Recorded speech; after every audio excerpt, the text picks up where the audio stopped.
नमस्कार। GRS news के लिए मैं गिरीश शेखरवाल। आज का नया ब्लॉग में एक प्रश्न के साथ शुरू कर रहा हूं। क्या महाराष्ट्र में लाड़की बहना योजना के तहत जिस तरह से भारतीय जनता पार्टी की सरकार ने महिलाओं को छला था, क्या उसी प्रकार दिल्ली की महिलाएं भी छली जाएंगी? ये प्रश्न इसलिए मैंने किया क्योंकि दिल्ली में महिला सम्मान योजना, जो कि केजरीवाल सरकार ने जिसके तहत रजिस्ट्रेशन कराई और करीब 25 लाख महिलाओं ने इसमें रजिस्ट्रेशन किया, उन्होंने 2100 रुपये देने की घोषणा की थी। भारतीय जनता पार्टी ने उसे बढ़ाकर 2500 किया और चुनावी अभियान के दौरान प्रधानमंत्री तक ने ये घोषणा की कि ये महिला सम्मान की राशि जैसे ही सरकार बनेगी, पहली कैबिनेट की बैठक में ही ये प्रस्ताव पास किया जाएगा और 8 मार्च को दिल्ली की महिलाओं के खाते में ये राशि ट्रांसफ़र कर दी जाएगी। लेकिन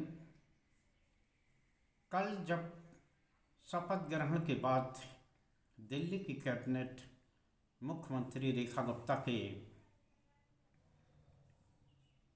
अध्यक्षता में बैठी तो ये देख के बड़ा दुख हुआ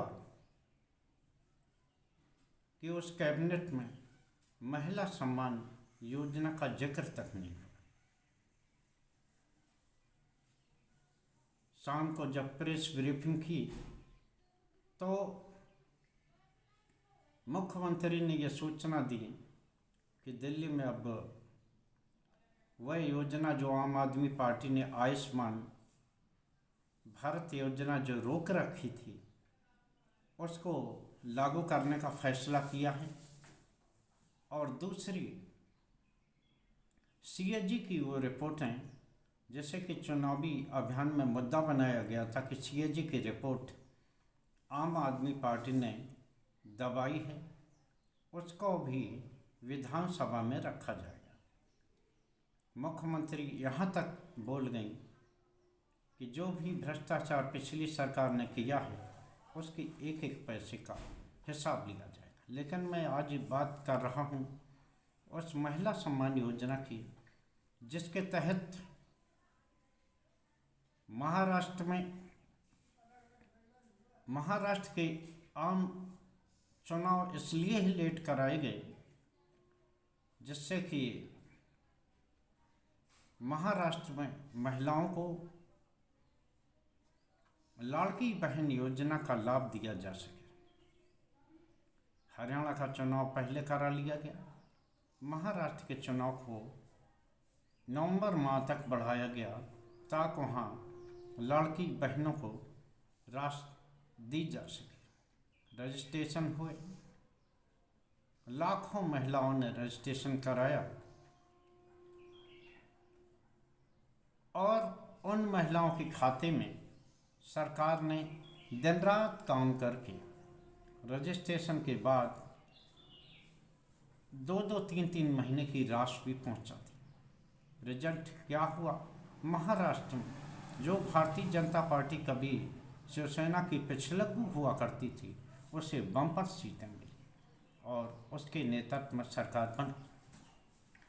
लेकिन जैसे ही सरकार बनी, इसके बाद ये बात कही गई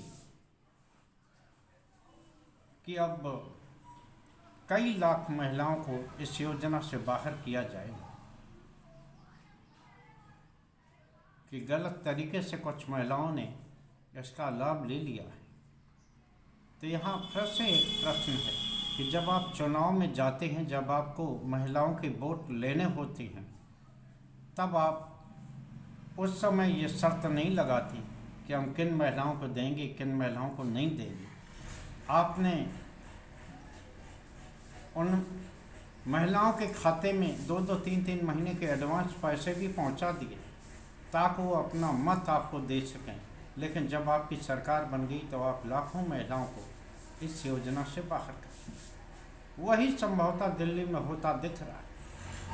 पत्रकारों ने जब महिला सम्मान योजना को लेकर मुख्यमंत्री रेखा गुप्ता से सवाल किया तो बड़ा अनमने ढंग से उन्होंने कहा कि हाँ, उस संबंध में भी चर्चा हुई है, लेकिन हम लोग इस बारे में अभी और विचार करेंगे और आगे कभी इस पर विचार होगा कि किन किन महिलाओं को इस तरह की राशि दी जानी है। यानी कि जिस तरह महाराष्ट्र की महिलाओं का वोट लेकर उन्हें योजना से बाहर किया गया, उसी प्रकार क्या दिल्ली की लाखों महिलाओं को भी उसी प्रकार से छोड़ दिया जाएगा या उनके साथ छल होगा?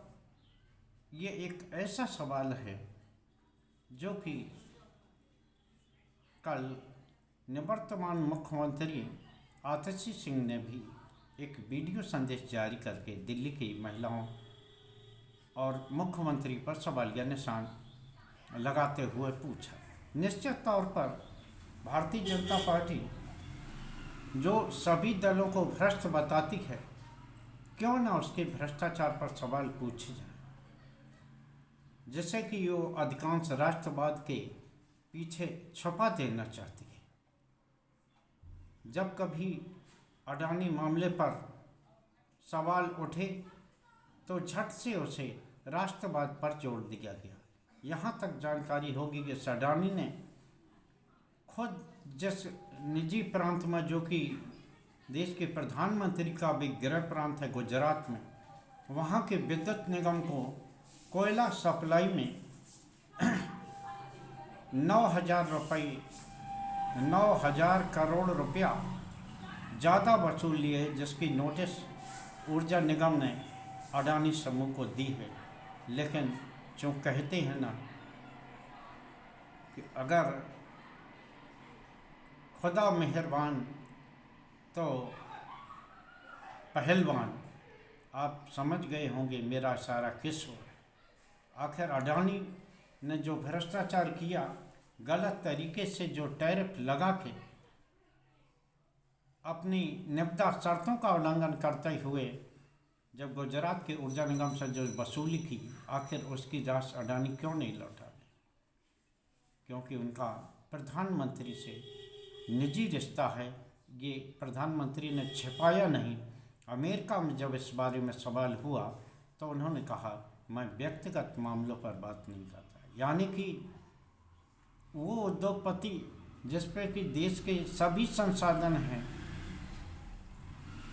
और उसका भ्रष्टाचार एक व्यक्तिगत मामला हो जाता है। खैर, आज जो बात हम कर रहे थे वो दिल्ली की कर रहे थे। मुख्यमंत्री रेखा गुप्ता के जो पुराने वीडियो संदेश हैं जो जेएनयू के लिए उन्होंने कहे थे, जब जेएनयू की फीस बढ़ा दी गई थी, जिसको लेकर के छात्रों ने प्रदर्शन किया था, उन्होंने उस पर सवालिया निशान लगाए थे और यहाँ तक कहा था कि वहाँ छात्र नहीं बल्कि देशद्रोही पलते हैं और ऐसी देशद्रोही विश्वविद्यालय को भारत में हो या कहीं भी बंद कर देना चाहिए। वहाँ तक कि उन्होंने छात्रों पर यह सवाल किया था कि 1-1 लाख के मोबाइल रखते हैं, 4-4 हज़ार की जीन्स पहनते हैं, 2-2 हज़ार की शर्ट पहनते हैं, लेकिन वो फीस बढ़ाने पर आंदोलन करते हैं। ऐसा महसूस होता है।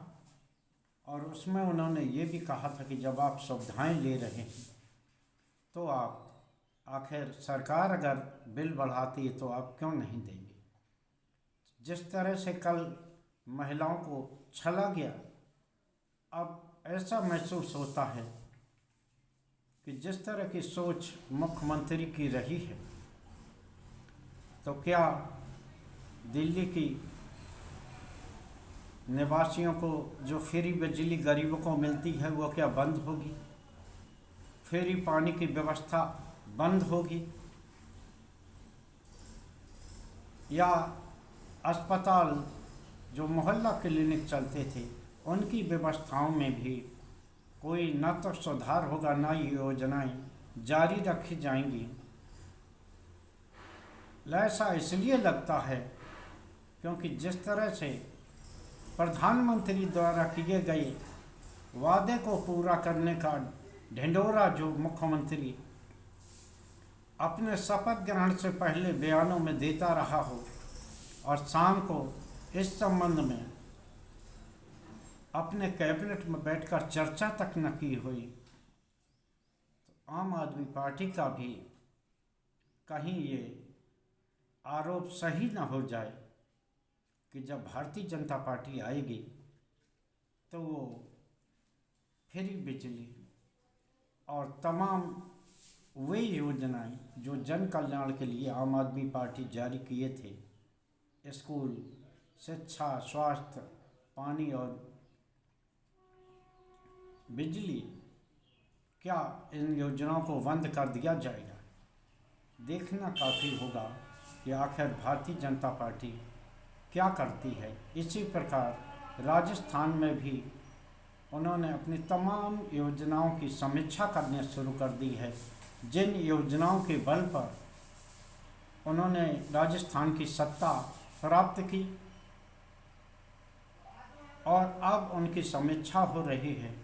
जिस तरह से मुख्यमंत्री ने दिल्ली में महिलाओं की सम्मान योजना की समीक्षा की बात कही, ऐसा लगता है कि दिल्ली की महिलाएं ही नहीं, दिल्ली के नागरिक भी छले जाने हैं। उनकी लाभकारी योजनाओं को बंद किया जाना है। देखना ये है कि भारतीय जनता पार्टी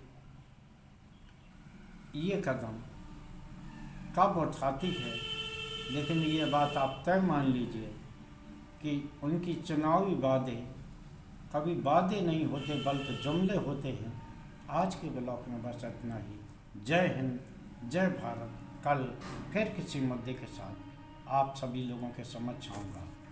जय हिंद।